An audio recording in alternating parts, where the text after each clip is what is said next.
द्वेषादि द्वंद्वों से रहित पुरुष सुखपूर्वक संसार बंधन से मुक्त हो जाता है। यहाँ देखिए कर्म योग और संन्यास का जो है राग बोल दिया है कि इस अवस्था के बाद में जो है वो एक ही हो जाते हैं।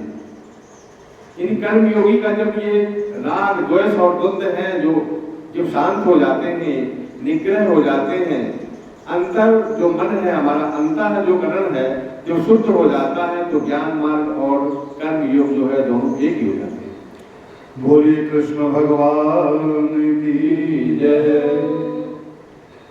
भगवान श्री कृष्ण अर्जुन को ये बताना चाहते हैं कि कर्म योगी नित्य सन्यासी है। यह एक प्रख्यात श्लोक है। सन्यासी शब्द मनुष्य की मानसिक और आध्यात्मिक ऊंचा अवस्था का द्योतक होता है।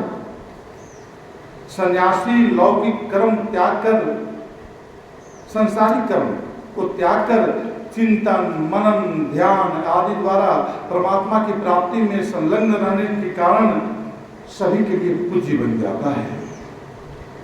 किंतु वह कर्मयोगी जो किसी से द्वेष और घृणा नहीं करता तथा स्वार्थमय कामना नहीं करता और द्वंद्व मुक्त रहता है, वो नित्य सन्यासी है तथा उसका महत्व किसी अन्य सन्यासी से कम नहीं है। निष्काम भाव से कर्म करने वाला और हर शोक दुख सुख लाभ हानि जय पराजय मान अपमान सफलता विफलता में समबुद्धि रखने वाला कर्मयोगी समस्त कर्म करते हुए भी सदा सन्यासी बना रहता है। अनेक पुरुष कर्म त्याग कर संन्यास तो ग्रहण कर लेते हैं, किंतु उनमें भौतिक पदार्थों का मोह तथा अपने पराये का भेद बना रहता है। वे संन्यास ग्रहण करने पर भी अनाधिकारी होने के कारण सन्यासी नहीं होते। कर्मयोग ज्ञान योग की अपेक्षा साधन में अधिक स्वाभाविक होने के कारण सुगम होता है। अपने देह को परमात्मा का यंत्र मानकर प्रभु को प्रसन्नता के लिए कर्म करने वाला और प्रभु को समस्त कर्म अर्पण कर देने वाला कर्मयोगी नित्य सन्यासी होता है। वास्तव में राग द्वेष की चिंता चित्त को दूषित करते हैं। हमारे जीवन में जो राग द्वेष होते हैं वो चित्त को दूषित करने वाले हैं।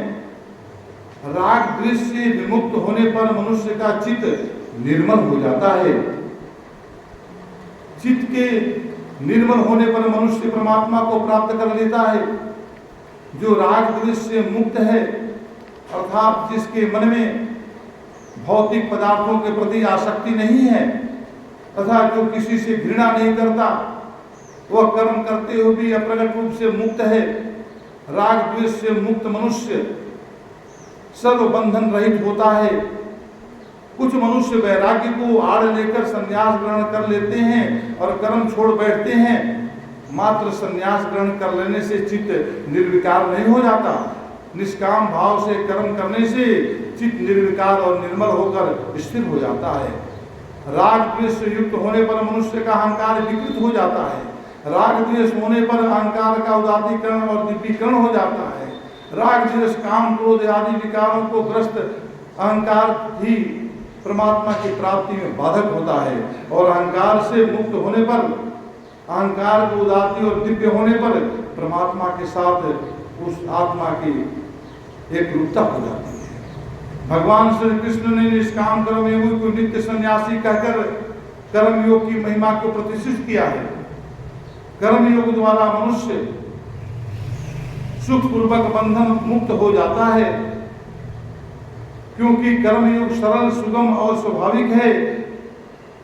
प्रभु की प्रसन्नता के लिए कर्म करना और प्रभु को ही समस्त कर्म समर्पित कर देना ज्ञान मार्ग के कठिन अभ्यास की अपेक्षा अधिक सुगम है। इसलिए कर्मयोग को भगवान श्री कृष्ण ने यहाँ पर ज्यादा उपयोगी बताए हैं। कहते हैं कि गुरु श्री कृष्ण पुनः पुनः अर्जुन को प्रशंसा करके उसको स्पष्ट कर रहे हैं कि वह उसके उपदेश और आदेश का पालन में सक्षम है। आज इसी के साथ यहाँ पर विराम लेंगे।